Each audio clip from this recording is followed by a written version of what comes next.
வணக்கங்க.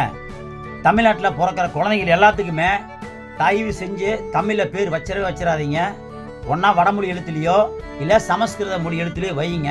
அதுதான் உங்களுக்கு பந்தாவா இருக்கும். ஏசியா சிரி, புசிகா சிரி, ரிஷிகா சிரி, தனியா சிரி, கூட்டமா சிரி, அங்கே சந்தில சிரி, இங்கே பொந்தில சிரி, எங்கே வேணா சிரி, நீ என்ன வேணா பேர்.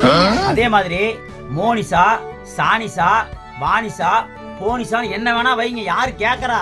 பந்தாவா இருக்கு வைங்க. உலகத்துக்கே பொது மொழியா இருக்கிற இங்கிலீஷுக்கு 26 எழுத்து.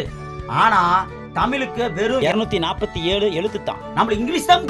கல் தோன்றி மண் தோன்றா காலத்தே முன் தோன்றி மூத்த குடி தமிழ் கிடையாது, இங்கிலீஷ் வச்சுக்கோங்க. ஆழமா கத்துக்கிற உதவற இலக்கணத்தை படிச்சிடாதீங்க. இங்கிலீஷ்ல வர்ற கிராமரை வேணா படிங்க. அப்பதான் நீங்க இங்கிலீஷ்ல பேட்டோட.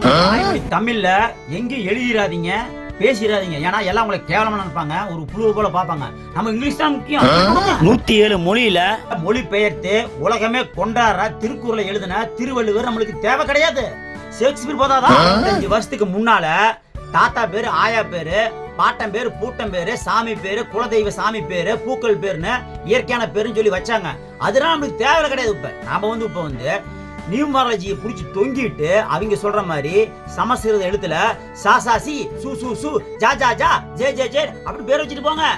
எண்ணம் போல் வாழ்வு, மனம் போல் மாங்கல்யம் அப்படிங்கிறத பொய்யுங்க. நியூமராலஜி தாங்க உண்மை. அதை தாங்க நம்பி நம்ம லட்சமா கோடி சம்பாதிக்கிறது. என்னங்க போங்க. குழந்தைங்களுக்கு வைக்கிற பேரு எங்க அப்பா அம்மாவுக்கு மட்டும் இல்லைங்க, எங்க வாயில கூட சில டைம் நுழையக்கூடாது. அதுதாங்க ட்ரெண்ட். ஆதார் கார்டுலயும் ஸ்மார்ட் கார்டுலயும் இந்த எழுத்து பிரச்சனை எல்லாம் அடிக்கடி வருங்க. அது நாங்க சமாளிச்சுக்குவோம். நியூமராலஜிக்காக இது கூட சரின்னா எப்படிங்க போங்க. கவர்மெண்ட்லயே சம்பளம் வாங்கிட்டு கவர்மெண்ட் ஸ்கூலை நம்பாம தனியார் ஸ்கூல்ல சேர்த்துறாங்க இல்லையா? அதே மாதிரியே தமிழ்நாட்டில் இருக்கிற எல்லாருமே கந்து வட்டி வாங்கியாச்சு தனியார் பள்ளிக்கூடத்துல சேர்த்துங்க. ஏன்னா நம்மளுக்கு இங்கிலீஷ் தானே முக்கியம். சொன்ன அத்தனையுமே தமிழ்நாட்டில் நடந்துருக்கிற உண்மைங்க.